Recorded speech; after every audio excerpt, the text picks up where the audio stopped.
जय हिंद दोस्तों, जियो स्टडी में आप सभी का स्वागत है। मैं हूं पंकज सर और आपके लिए लेकर के आ गया हूं आर्मी टेक्निकल पर बनी यह तीसरी वीडियो, जहां दोस्तों आज की मॉडल प्रैक्टिस सेट नंबर 3 है। इससे पहले 2 मॉडल प्रैक्टिस सेट आ चुका है। यदि आप उसे नहीं देखे हैं तो कृपया प्ले लिस्ट में जा कर के देख सकते हैं। तो चलिए शुरू करते हैं आज की मॉडल प्रैक्टिस सेट।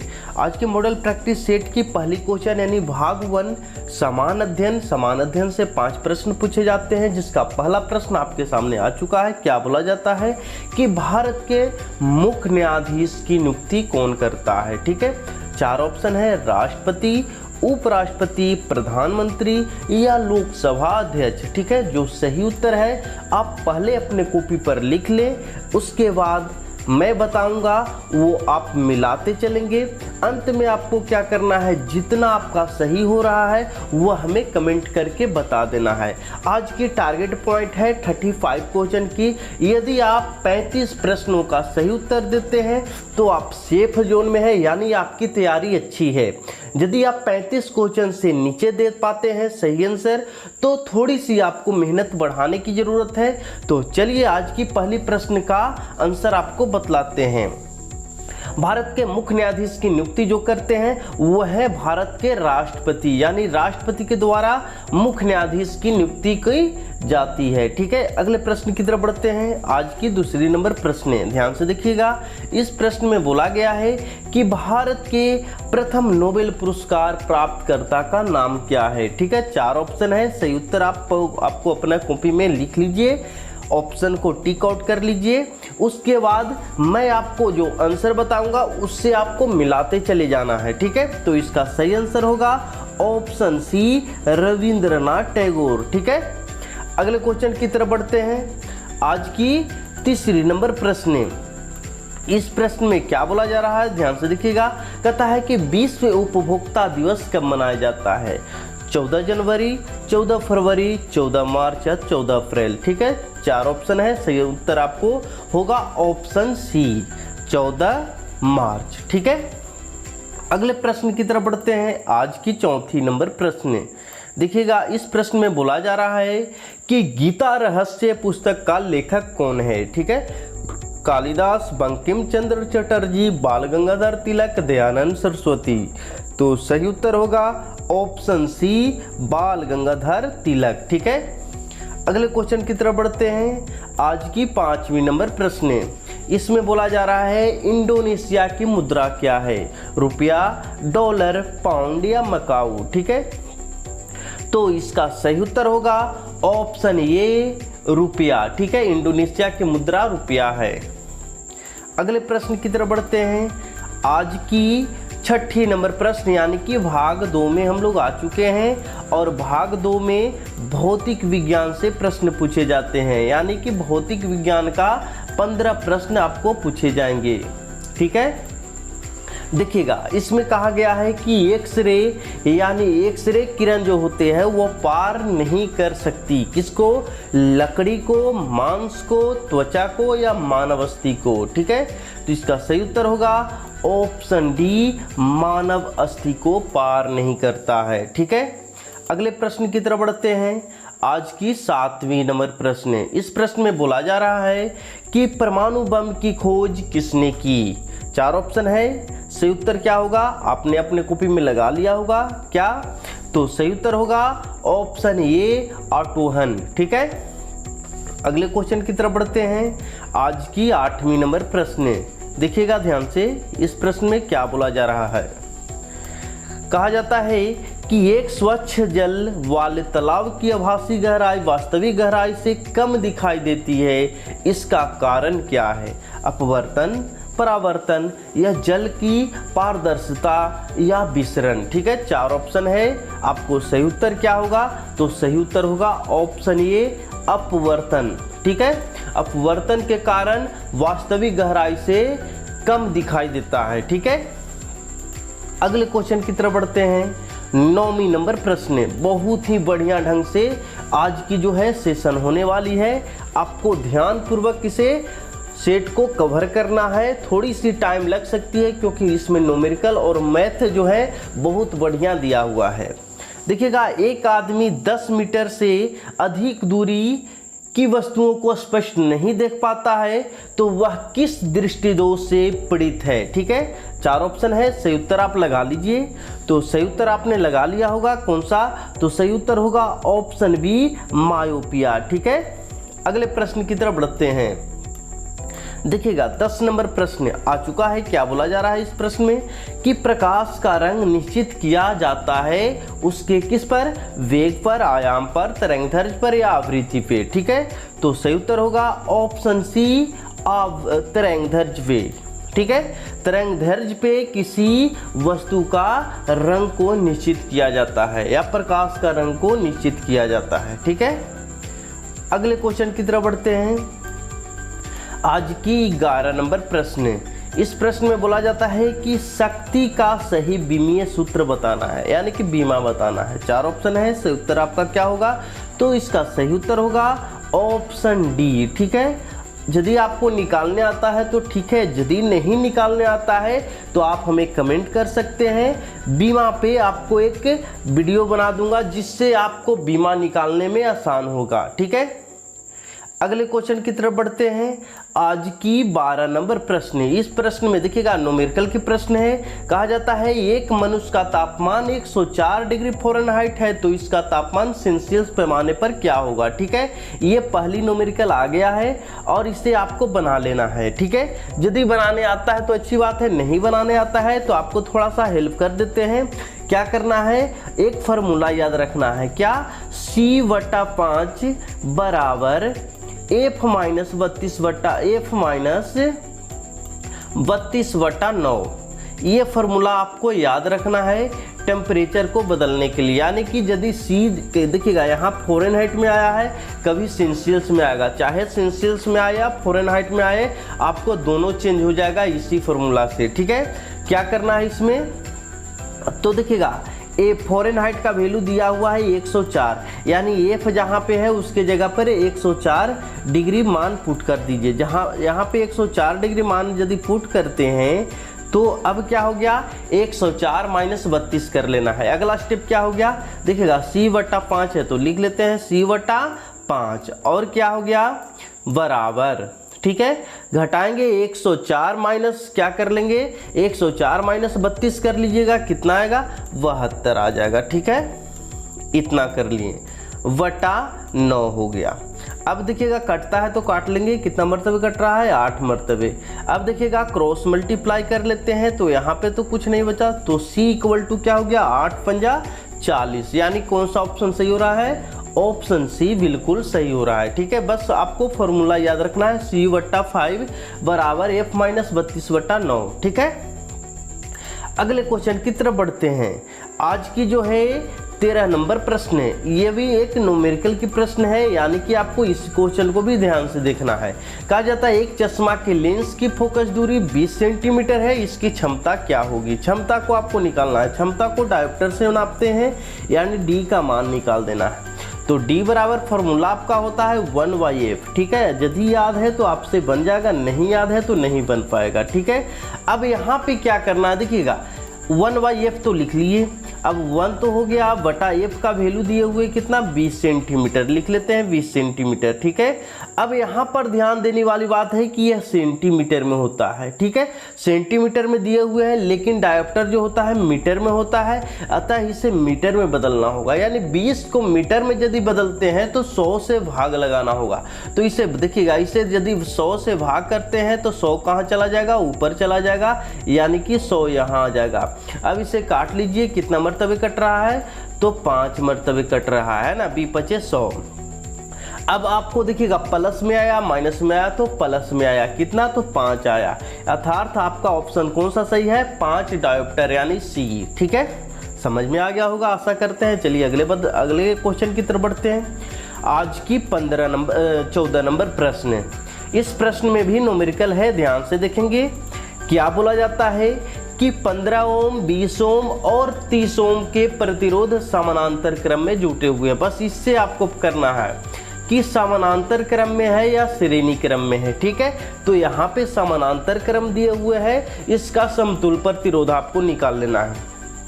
समानांतर क्रम का जो सूत्र होता है वो आपको हमेशा याद रखना होगा। कैसे कि ये होता है लटकउआ होता है, यानी कि 1/r बराबर क्या होगा 1/r1 1 + 1, जितना आपका जो दिया हुआ है उतना आप लिख सकते हैं। 1/r2 3 दिया हुआ है तो 3 तक लिख लेंगे 1/r3। ठीक है, इस फार्मूला को यदि आप लगा लेते हैं तो सही हो जाएगा आपका, कहीं कोई दिक्कत नहीं। देखिएगा समानांतर क्रम में रहे तो ऐसे, और श्रेणी क्रम में रहे तो r1 बराबर r1 + r2 + r3, यानी कि इसमें बट्टा नहीं होता है। समानांतर में बट्टा होगा और श्रेणी में बट्टा नहीं होता है, बस इतना माइंड में याद रखना है। अब इसी फार्मूला पे आपको रख देना है, बन जाएगा। यानी कि r1 बराबर क्या है तो 15 दिए हुए हैं तो 1/15 लिख लेते हैं। ठीक है, उसी तरीका से 1/20 हो जाएगा और 1/30 हो जाएगा। ठीक है, हो गया इतना। अब क्या कर लेना है, इसे एलसीएम ले लेना है। कितना आएगा तो एलसीएम आएगा 60 आ जाएगा। अब देखिएगा 15 चौका 60, 4 हो गया, प्लस 20 60 और प्लस हो गया 30 दूना 60 हो गया। यानी कि इसको हल करते हैं तो 4 3 7 2 9, 9/60 आ गया। यहाँ तक क्लियर है। अब देख लीजिएगा 9/60 आया तो आंसर नहीं कर देना है, यहाँ पे थोड़ी सी और काम बाकी है। क्या बाकी है तो देख लीजिएगा 1/r बराबर वैल्यू आपका आ गया है, 1/r का वैल्यू आ गया है आपका कितना तो 9/60। ठीक है, अब लेकिन r का मान निकालना है आपको, तो r का मान निकालना है। r का मान निकालने के लिए देखिएगा ये बट्टा में है तो बट्टा को सही रूप में लिखने के लिए अंक को पलट दिया जाता है। यानी कि r बराबर क्या हो जाएगा, चाहे तो आप क्रॉस मल्टीप्लाई कर करके ला सकते हैं, नहीं तो आप डायरेक्ट याद रखिए कि यदि इसे बट्टा में दिया हुआ है इसे सही करना है तो अंक को सही कर देना होगा, यानी कि पलट देना होगा। तो देखिएगा r बराबर क्या हो जाएगा 60/9। ठीक है, ये चीज को आपको हमेशा याद रखना है। और देखिएगा यहाँ पे दोनों ऑप्शन है 9/60 या 60/9, तो आपको कौन सा आंसर आएगा 60/9, यानी ऑप्शन कौन सा डी। ठीक है, न्यूमेरिकल को बस समझिए, बहुत ही आसान होता है, जितना आप हार्ड समझते हैं उतना हार्ड नहीं है। ठीक है, अगले प्रश्न की तरफ बढ़ते हैं। आज की 15 नंबर प्रश्न, इस प्रश्न को ध्यान से देखिएगा क्या बोला जा रहा है। कहता है कि P बराबर mv निम्न में से किसका सूत्र है। यदि आपको सूत्र याद है तो आप सही बता दीजिएगा। कौन सा सही आंसर होगा, ऑप्शन ए संवेग बराबर होता है m गुना v। ठीक है, अगले क्वेश्चन की तरफ बढ़ते हैं। आज की 16 नंबर प्रश्न, इस प्रश्न में देखिएगा क्या बोला जा रहा है।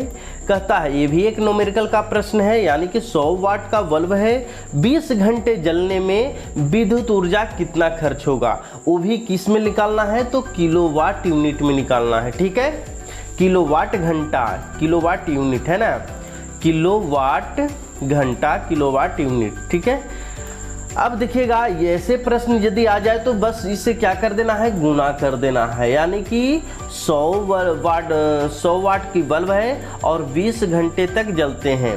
अगर आपको कितना दिन तक जले, यानी कि 20 दिन तक जले तो गुना 20 हो जाएगा। इतना रुपया खर्च हुए तो गुना उतना रुपया हो जाएगा। ठीक है, इसमें सिर्फ गुना कर देना है। ऐसे प्रश्न में गुना होता है और साथ ही इसे देखिएगा यहाँ पे वाट में रहता है, लेकिन आंसर लाना है किलोवाट में। तो आपको याद रखना है कि 1 किलोवाट घंटा बराबर 1000 वाट घंटा। ठीक है, यानी कि इसे 1000 से भाग कर देना है। आपको फिर से बतलाते हैं, देखिएगा यहाँ पे तो सिर्फ वाट और घंटा आया है, लेकिन कभी कभी क्या आता है वाट भी आएगा, घंटा भी आएगा और साथ ही साथ दिन आएगा। यानी कि 15 दिन तक जला, 20 दिन तक जला, 1 महीना तक जला तो दिन भी आएगा। और आपको 1 यूनिट का दाम दे देगा कि 1 यूनिट का दाम इतना रुपया है तो टोटल खर्च कितना हुआ। ठीक है, तो खर्च भी आप गुना कर दीजिएगा। ठीक है, और 1000 से उसे भाग कर दीजिएगा। अब इसे देखिएगा काट लेते हैं, 1 2 0 से 2 0, 1 0 से 1 0, यानी कि आपका आंसर आ रहा है 2। आपका 2 जोन सा आपका 2 यूनिट उठा है, तो यानी कि बी आंसर सही है। ठीक है, अगले प्रश्न की तरफ बढ़ते हैं। आज की 17 नंबर प्रश्न। इस प्रश्न में बोला जा रहा है कि विभवांतर मापने वाले यंत्र को क्या कहते हैं। ठीक है, आपके पास 4 ऑप्शन है, सही उत्तर आप लगा लीजिए। तो सही उत्तर होगा ऑप्शन बी, वोल्ट मीटर से विभवांतर को मापा जाता है। ठीक है, अगले प्रश्न की तरफ बढ़ते हैं। आज की 18 नंबर प्रश्न। ठीक है, कहा जाता है बैटरी में कौन सी विद्युत धारा होती है, एसी डीसी दोनों या इनमें से कोई नहीं। तो देखिएगा बैटरी में हमेशा डायरेक्ट करंट होती है यानी डीसी होती है। ठीक है, आज की जो भी मॉडल प्रैक्टिस सेट है बहुत ही बढ़िया ढंग से सजाया गया है और आगे भी हम आपके लिए मॉडल प्रैक्टिस सेट लाते रहेंगे। तो यदि आप अभी तक मेरा चैनल को सब्सक्राइब नहीं किए हैं तो कृपया उसे सब्सक्राइब कर लें। ठीक है, और उसे इस वीडियो को शेयर करना बिल्कुल ना भूलें, क्योंकि आपकी ही थोड़ी सी मेहनत से हमारा भी कुछ हो सकता है। चलिए अगले क्वेश्चन की तरफ बढ़ते हैं। आज की जो है 19 नंबर प्रश्न। इस प्रश्न में बोला जा रहा है कि ब्रह्मांड में सबसे अधिक मात्रा में कौन सा तत्व पाया जाता है। ठीक है, 4 ऑप्शन है, सही उत्तर आपको लगा लेना है। कौन सा होगा? तो सही उत्तर होगा ऑप्शन डी, हाइड्रोजन। यानी कि ब्रह्मांड में सबसे अधिक मात्रा में हाइड्रोजन गैस ही है। ठीक है, अगले क्वेश्चन की तरफ बढ़ते हैं। आज की जो है 20 नंबर प्रश्न। कहा जाता है कृष्ण छिद्र सिद्धांत को किसने प्रतिपादन किया। 4 ऑप्शन है, सही उत्तर आपको लगा लेना है। तो सही उत्तर होगा ऑप्शन सी, हरगोविंद खुराना। ठीक है, अगले प्रश्न की तरफ बढ़ते हैं। आज की 21 नंबर प्रश्न। यानी कि अब जो क्वेश्चन आने वाली है वह भाग 3 की आने वाली है, यानी कि रसायन विज्ञान की आने वाली है। ठीक है, रसायन विज्ञान से टोटल 10 प्रश्न होते हैं। ठीक है, क्या कहा जाता है कि 5 ग्राम कैल्शियम में मोलों की संख्या कितनी होगी। ये भी एक न्यूमेरिकल की प्रश्न है और इसे देखिएगा ध्यानपूर्वक कैसे बनता है। आपको इसके लिए क्या याद करना होगा, एक फॉर्मूला याद करना होगा किसका, कि मोलों की संख्या बराबर। तो मोलों की संख्या बराबर क्या होता है, दिया गया द्रव्यमान है ना, दिया गया क्या, द्रव्यमान। ठीक है, आप लिख लीजिएगा अपनी किताब में, द्रव्यमान। देखिएगा दिया गया द्रव्यमान, द्रव्यमान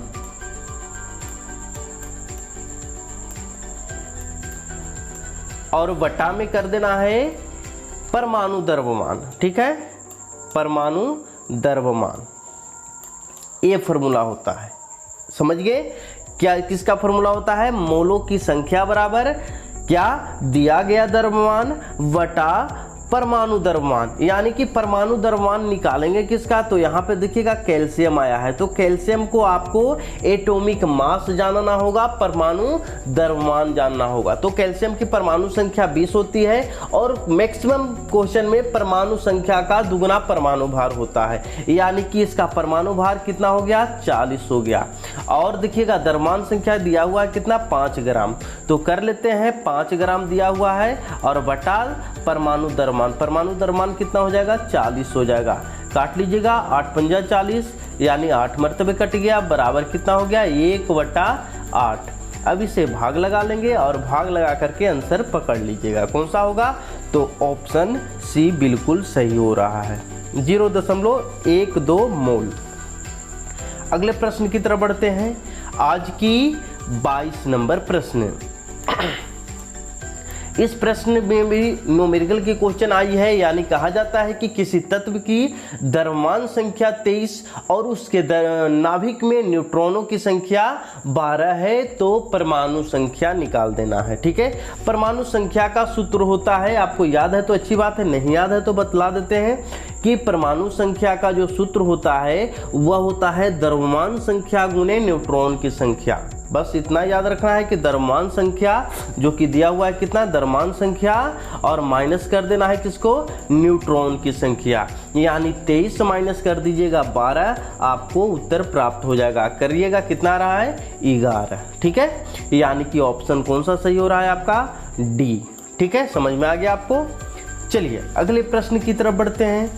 जो भी फॉर्मूला है आपको कम से कम फॉर्मूला याद रखना होगा, न्यूमेरिकल आसान ही होते हैं। ठीक है, इस क्वेश्चन में कहा जाता है कि बर्नौली सिद्धांत किस संरक्षण के नियम पर परिणाम है।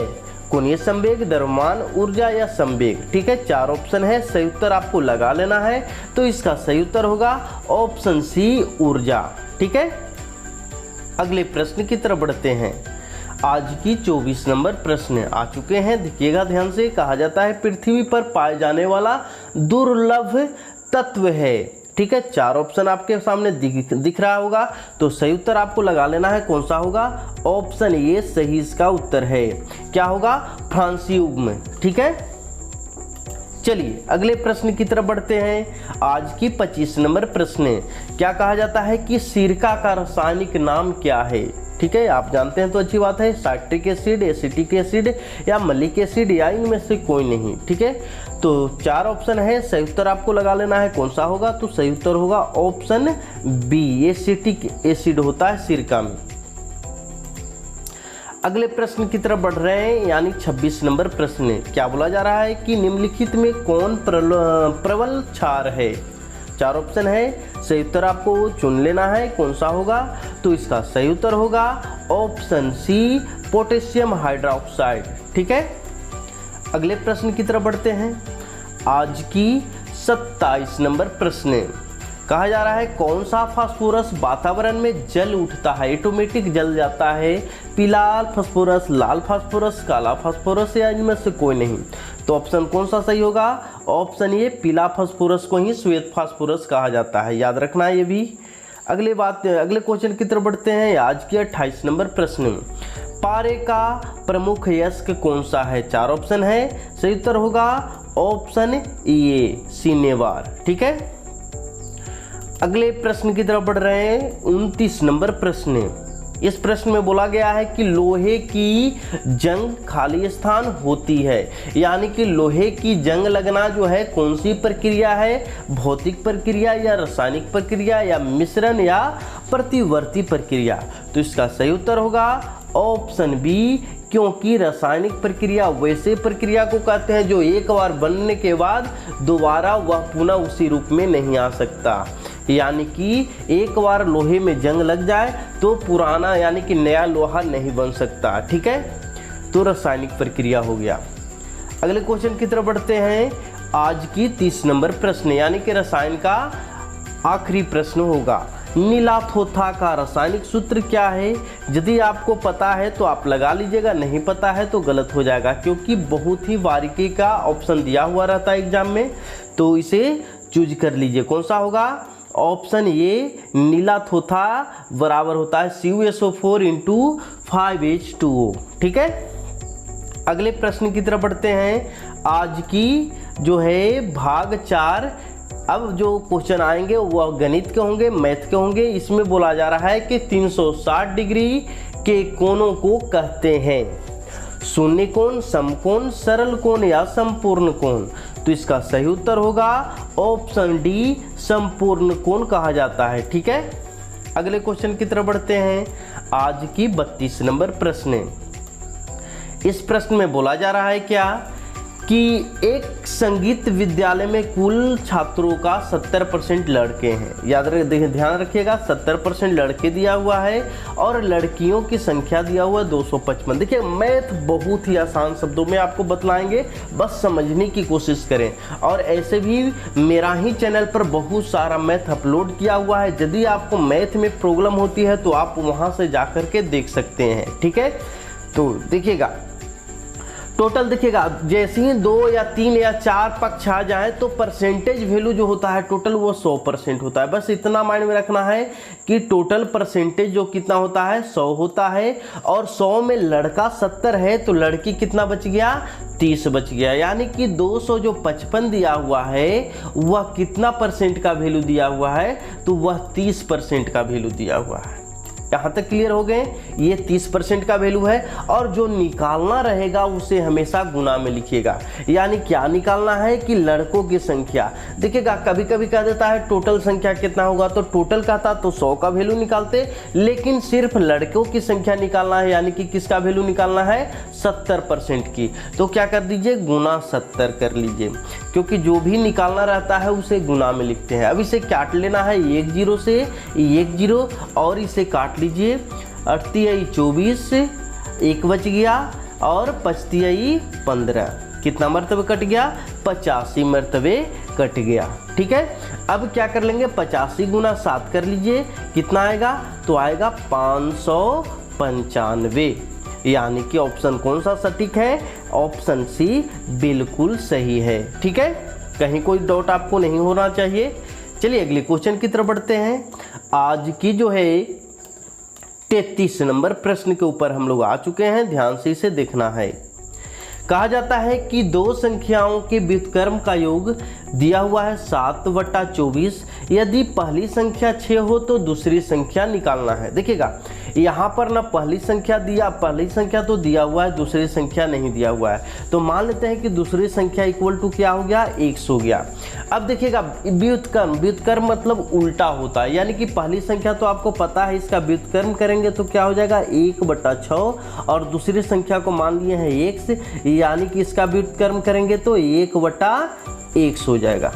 और व्युत्क्रम का योग यानी कि जोड़ दिया हुआ है 7/24। ठीक है, इतना दे रखा है। अब इसे कैलकुलेशन करने के बाद x का वैल्यू निकल जाएगा, यानी कि 1/x को यहीं पे रहने दीजिए और 1/6 को प्लस के उस साइड लेके जाएंगे। इस साइड प्लस में, उस साइड आएगा तो क्या हो जाएगा? माइनस में, क्योंकि प्लस का उल्टा माइनस होता है। यानी 7/24 और माइनस कर लीजिए 1/6। ठीक है, इसे हल कर लेते हैं, यानी कि एलसीएम कितना हो गया? 24 हो जाएगा होगा। अगला स्टेप 7 की 7 और माइनस 6 चौका 24 4 है ना। अगर माइनस इसे करते हैं तो 7 में से 4 गया, कितना हो गया? 3 हो गया, और वटा में क्या है? 24 है। कितना मरतबे कट रहा है? 8 मरतबे कट रहा है, 8 हो गया। यानी कि 1/x बराबर क्या हो गया? 1/8। ठीक है, समझ में आ गया। अब अगले जो इससे पहले क्या किए थे कि यदि उल्टा हो, इसे सही करना है तो उलट देना है। यानी कि यदि इसे सही करना है, यानी x का वैल्यू निकालना है, तो क्या करना होगा? उलट देना होगा। सिंपल, अगर इतना जानते हैं तो ठीक है, अगर इतना नहीं जानना है तो क्या करना होगा? क्रॉस मल्टीप्लाई कर दीजिएगा। तो x गुना 1 बराबर x, 8 गुना 1 बराबर 8, यानी x बराबर क्या हो गया? 8। ऑप्शन कौन सा सही हो रहा है? ऑप्शन ए बिल्कुल सही हो रहा है। ठीक है, कहीं कोई डाउट नहीं होना चाहिए। अगले प्रश्न की तरफ बढ़ते हैं। आज की 34 नंबर प्रश्न। इस प्रश्न में क्या बोला जाता है? ध्यान से देखेंगे। कहता है कि दो संख्याओं का योग 35 है और उसका अंतर 13 है, तो संख्या आपको निकाल लेना है। ठीक है, देखिएगा दो संख्या आपको पता ही नहीं है कौन कौन है, तो पहली संख्या मान लेते हैं x और दूसरी संख्या मान लेते हैं y। ठीक है, और दोनों संख्या का योग, यानी योग करने का मतलब प्लस कर दीजिए, तो मान कितना दिए हुए है? 35 दिया हुआ है। ठीक है, यहाँ तक क्लियर हो गया। अब क्या कर लेते हैं? इनका अंतर, यानी कि x माइनस y, दोनों संख्याओं का अंतर दिया हुआ है कितना? तो अंतर दिया हुआ है 13, लिख लेते हैं 13। अब क्या कर लेते हैं? इसे जोड़ लेते हैं, तो प्लस माइनस खत्म हो गया। x और x कितना हो गया? 2x हो गया। अब यहाँ पे जोड़ लेते हैं, यहाँ पे क्या आ रहा है? तो 5 और 3 कितना हो गया? 8 हो गया। और क्या कर लेते हैं? 3 और 1 4 कर लेते हैं। अब इसे काट लेते हैं, तो 2 से कट गया, 24 दूना 48, यानी कि एक संख्या 24 आ रहा है।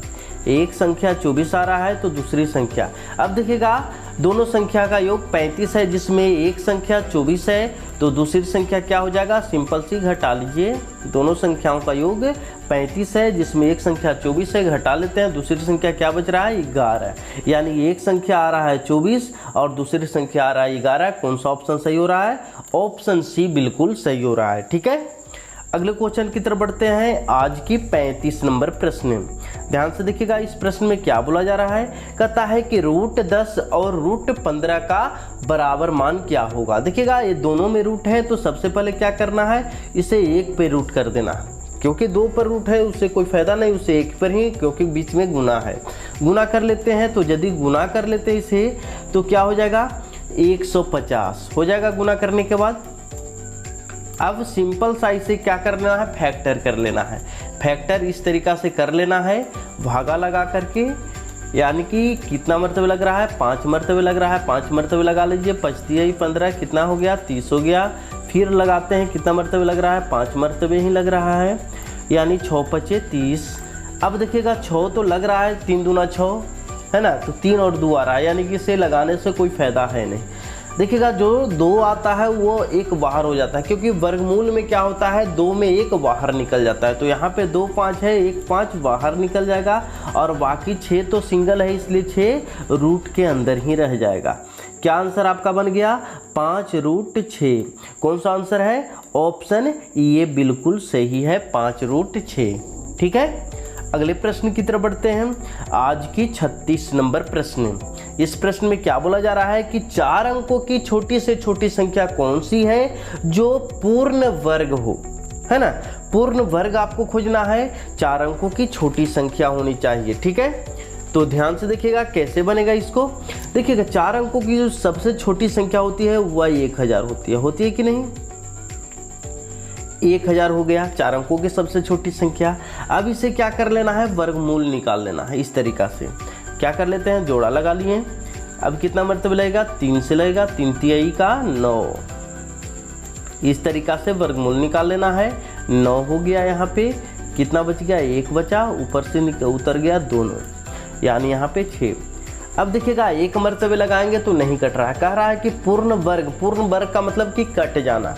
1 मरतबे नहीं लगाने पे नहीं कट रहा है, तो 2 मरतबे लगाते हैं। ठीक है, 2 मरतबे लगाने पर कितना आ रहा है, तो 6 दूना का 2 दूना का 4, 6 दूना का 12, 124। यदि यहाँ पे 100 के जगह पर 124 रहता तो 32 का पूरा वर्गमूल हो जाता कि नहीं।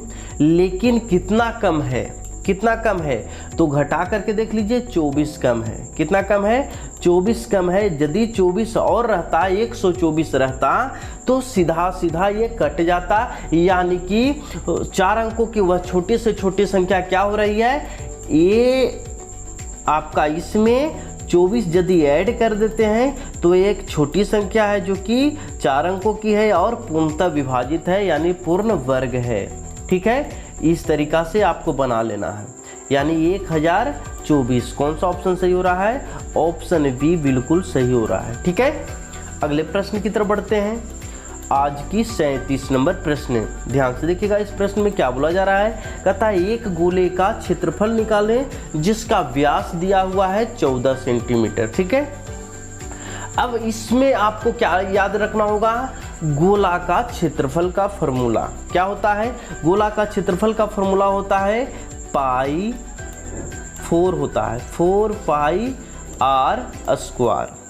ठीक है, ये फॉर्मूला होता है, इस पे मान पुट कर देना है। 4 पाई का वैल्यू होता है 22/7, लिख लिए।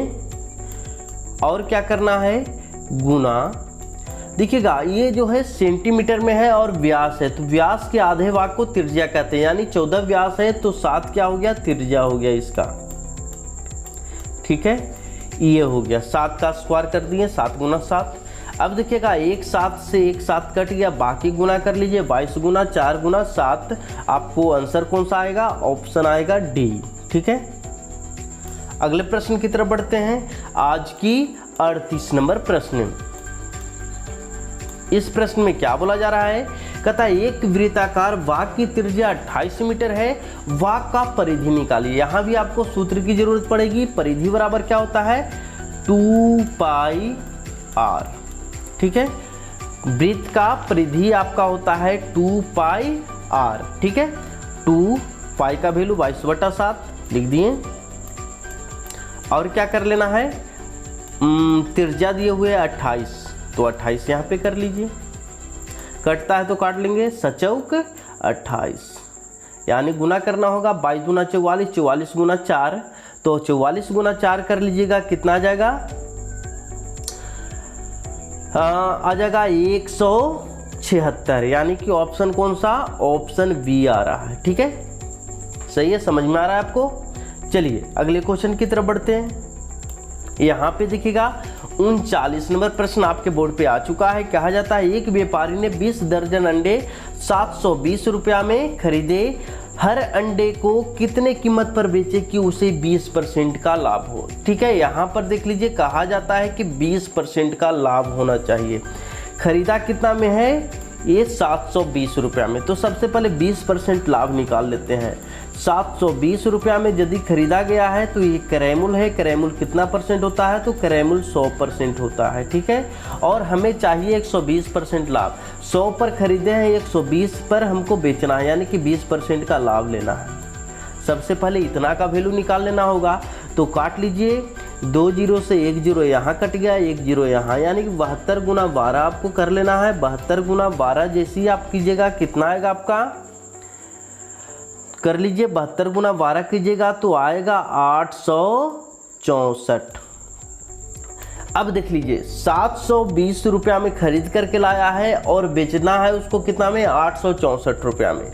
कितना उसके पास अंडा है, तो 20 दर्जन। अब अंडों की संख्या निकाल लेना है, तो 20 दर्जन अंडा है उसके पास, और 1 दर्जन अंडा में कितना वस्तु होता है, 12 वस्तु होता है। यानी कि उसके पास 12 से यदि गुना कर लेते हैं तो 12 गुना का 24, 24 पर कर दीजिए 1 जीरो, यानी कि 240। कितना, 240 अंडा उसके पास है, और कितना में बेचना है, 864 रुपया में उसे बेचना है, क्योंकि 20% उसे लाभ चाहिए। तो क्या कर देना है, सिंपल से भाग लगा दीजिएगा, आपको 1 अंडा का वैल्यू निकल जाएगा। ठीक है, तो भाग जैसे ही लगाएंगे इसे काट कूट कर लीजिए, और काट कूट करने के बाद भाग लगाने के बाद कितना आएगा, 3.6 आएगा। ठीक है, यानी कि कौन सा आंसर सही हो रहा है, तो ऑप्शन डी बिल्कुल सही हो रहा है ना। 60, 3.60। 39 का कौन सा ऑप्शन हो गया, डी हो गया। ठीक है, अगले प्रश्न की तरफ बढ़ते हैं। आज की 40 नंबर प्रश्न, ध्यान से देखेंगे इस प्रश्न में क्या बोला जा रहा है। कहता है कि 2 संख्याओं का मसद 16 है और इसका लसा 160 है। यदि एक संख्या 32 है तो दूसरी संख्या निकालें। ठीक है, आपको फॉर्मूला याद रखना होगा, लसा गुने मसा बराबर पहली संख्या गुने दूसरी संख्या। यानी कि लसा मसा दिया हुआ है 16 और लसा दिए हुए है 160, है ना। लसा गुने मसा कर दिए, और बराबर के उस साइड में पहली संख्या गुने दूसरी संख्या है, बराबर के इस साइड आएगा तो क्या हो जाएगा, भागा हो जाएगा, और इस तरीका से आपको दूसरी संख्या निकल जाएगा। ठीक है, काट लेते हैं। 16 दूना का 32, 2 मरतबे, और 80 दूना 160, कितना हो गया, 80 हो गया। यानी कि कौन सा, तो 40 का आपका बी बिल्कुल सही हो रहा है। ठीक है, अगले प्रश्न की तरफ बढ़ते हैं। आज की 41 नंबर प्रश्न, ध्यान से देखिएगा इस प्रश्न में क्या बोला जा रहा है। कहता है कि किसी संख्या को 296 से भाग देने पर शेष 75 होता है।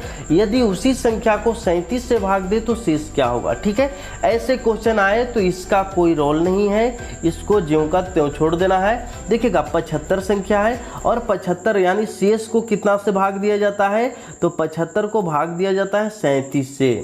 तो कहता है शेष कितना बचेगा। ठीक है, अब देखिए 2 मरतबे लगा लेते हैं। 37 दूना 74 होता है, 7 दूना 14, 3 दूना 6, 1 7, इक्वल टू शेष कितना आया, तो शेष 1 आया। ऐसे क्वेश्चन को इसी तरीका से बनाइएगा, यानी ऑप्शन कौन सा है, ऑप्शन ये बिल्कुल सही है। और देखिएगा एक चीज़ आपको माइंड में बसा लेना है कि जो भी आपका सेट पेपर में दिया गया है बहुत ही महत्वपूर्ण प्रश्न है, यानी कि आपके एग्जाम में वैसा ही प्रश्न आते हैं। जो भी आपको मैथ लाते हैं, जो भी आपका न्यूमेरिकल आते हैं, वही टाइप का आपका एग्जाम में आते हैं। इससे बाहर एक भी क्वेश्चन आपको नहीं आने वाला है। ठीक है, ये आपको बिल्कुल सिलेबस के अंतर्गत ही लेकर के आते हैं। अगले क्वेश्चन की तरफ बढ़ते हैं। 3 tan थीटा बराबर 4, तो sine theta plus cos theta का मान निकालना है। ठीक है, ऐसे क्वेश्चन है तो देखिएगा ये यहाँ पे देख लीजिए एक गुना में है, गुना को उस साइड में ले जाएंगे क्या हो जाएगा, बटा। यानी कि 3 को यहाँ है तो 3 को यहाँ इस साइड ले लाएंगे, गुना में है तो भागा में, यानी tan थीटा का वैल्यू क्या हो गया, 4/3। अब देखिएगा tan थीटा बराबर आपको पता होना चाहिए, ये देखिएगा ये त्रिभुज है, और ये त्रिभुज में tan थीटा बराबर क्या होता है, लंब बटा आधार। यानी कि लंब ये है और आधार ये है। ठीक है, अब आपको निकालना होगा कर्ण। ठीक है, तो कर्ण निकालने का फॉर्मूला कौन सा होता है, तो कर्ण निकालने का फॉर्मूला होता है लंब का स्क्वायर प्लस आधार का स्क्वायर। है ना। लम का स्क्वायर रूट अंदर लम का स्क्वायर यानी 4 का स्क्वायर कितना हो गया 16, और आधार का स्क्वायर यानी 3 का स्क्वायर कितना हो गया 9। 16 9 कितना हो गया 25, और 25 का वर्गमूल कितना हुआ 5, यानी आप निकाल लिए कर्ण कितना हो गया 5 हो गया। यहाँ तक क्लियर हो गया। अब क्या करना है साइन थीटा। अब साइन थीटा बराबर क्या होता है, साइन थीटा बराबर होता है लम बटा कर्ण, यानी कि लम कितना है 4 है और कर्ण कितना है 5 है, तो 4 बटा 5 हो गया। और आधार कोस थीटा बराबर होता है आधार बटा कर्ण, आधार कितना है 3 है और कर्ण कितना है 5 है। ठीक है, अब इसे कैलकुलेशन कर लीजिए, तो 5 एलसीएम हो गया, ऊपर में 4 और 3 है, तो 4 और 3 कितना हो गया 7 हो गया। कौन सा आंसर हो रहा है 7 बटा 5, यानी कि ऑप्शन सी बिल्कुल सही आ रहा है। ठीक है, समझ में आ रहा है आपको। चलिए अगले प्रश्न की तरफ बढ़ते हैं। आज की 43 नंबर प्रश्न है। इस प्रश्न में कहा जाता है कि किसी वस्तु का मूल्य में 10% वृद्धि हो जाने पर उसका मूल्य 220 रुपया हो गया। देखिएगा, ध्यान से देखिएगा, 220 रुपया मूल्य कैसे हो गया, जब 10% वृद्धि हुआ, यानी कि 220 दिया हुआ है वह कितना परसेंट का वैल्यू दिया हुआ है, 100 तो क्रय मूल्य होता है और 10 वृद्धि हो गया है, यानी कि 110% का वैल्यू दिया हुआ है। निकालना है क्या, प्रारंभिक मूल्य। प्रारंभिक मूल्य यानी क्रय मूल्य। क्रय मूल्य कितना होता है 100% होता है। अब इसे काट लीजिए, 1 0 से 1 0 और 11 दूना का 22, यानी कि 100 दूना कितना आ गया 200। ऑप्शन कौन सा सही हो गया, ऑप्शन बी बिल्कुल सही है। बस बहुत ही आसान क्वेश्चन आते हैं आपके एग्जाम में, थोड़ी सी आपको मेहनत करने की ज़रूरत है। दौड़ निकालने में बहुत मुश्किल होता है, तो थोड़ा सा मेहनत आप रिटन में भी कर लें और आपकी सिलेक्शन इस बार हो जाए, यही हमको दुआ। अगले क्वेश्चन क्या कहता है कि किसी धन पर 4% वार्षिक दर से 2 वर्ष का चक्रवृद्धि ब्याज तथा साधारण ब्याज का अंतर 80 रुपया है, तो यह धन निकाल लेना है। ठीक है, धन आपको निकालना है। देखिएगा, एक चीज आपको बतलाते हैं, साधारण, देखिएगा हमारा जो फंडा है पढ़ाने का थोड़ा सा अलग है, किताबी भाषा से थोड़ा सा अलग मिलने वाला है। तो देखिएगा यहाँ पे क्या आपको बताते हैं, सारा मैथ अपलोड है हमारे चैनल पर, तो कृपया आप उसे जा कर के देखें, बहुत ही मज़ा आएगा।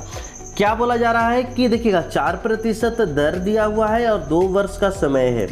जैसे ही 2 वर्ष का समय रहेगा, देखिएगा साधारण ब्याज में जो सूद निकालना रहता है, तो सूद निकालने के लिए क्या करते हैं, आर गुना टी कर लेते हैं, आर गुना टी कर लेते हैं, साधारण ब्याज हो जाता है। यदि चक्रवृद्धि ब्याज है तो सूद का सूद लगता है, तो दशमलव में क्या हो जाएगा, आर का स्क्वायर हो जाएगा। बस इतना ही याद रखना है, क्या कि साधारण ब्याज रहेगा तो आर गुना टी होगा और चक्रवृद्धि ब्याज रहेगा तो इंटू आर का स्क्वायर हो जाएगा। ये याद है तो आपका बन जाएगा।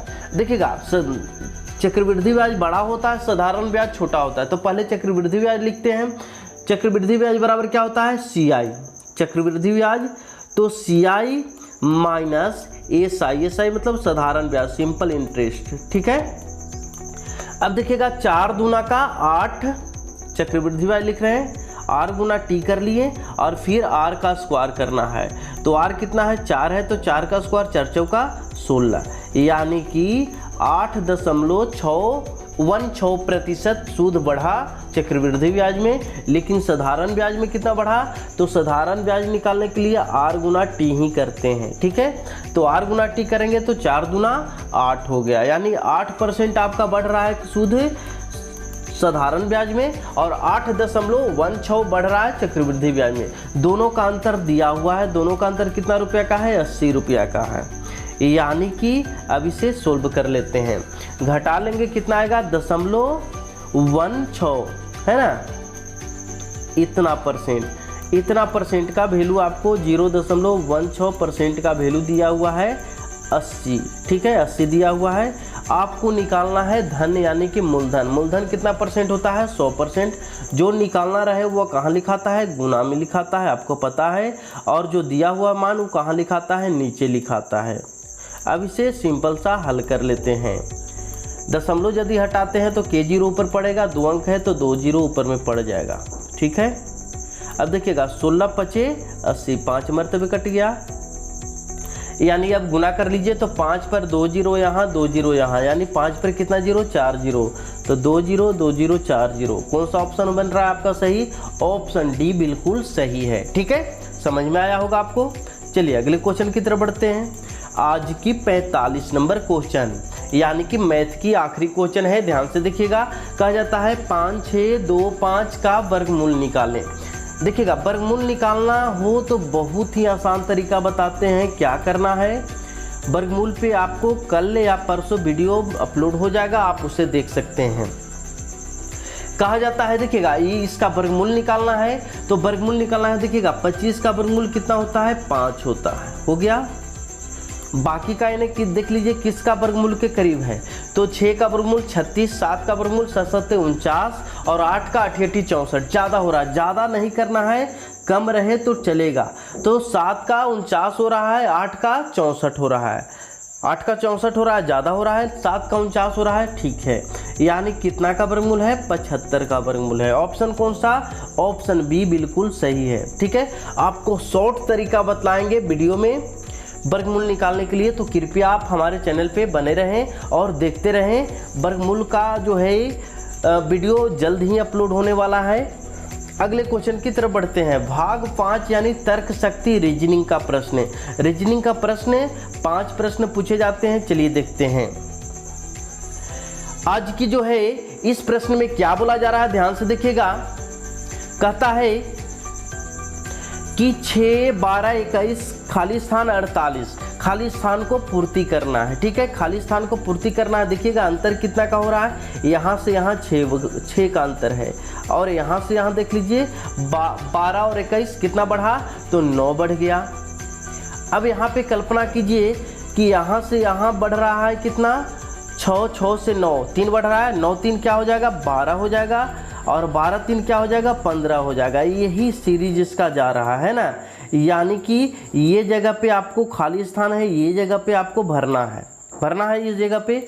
तो ये जगह पर क्या भराएगा, क्योंकि यहाँ से यहाँ 6 का अंतर, यहाँ से 9 का अंतर, यहाँ से 12 का अंतर, यहाँ से 15 का अंतर होगा। सीरीज है तो सीरीज एक समान चलता है।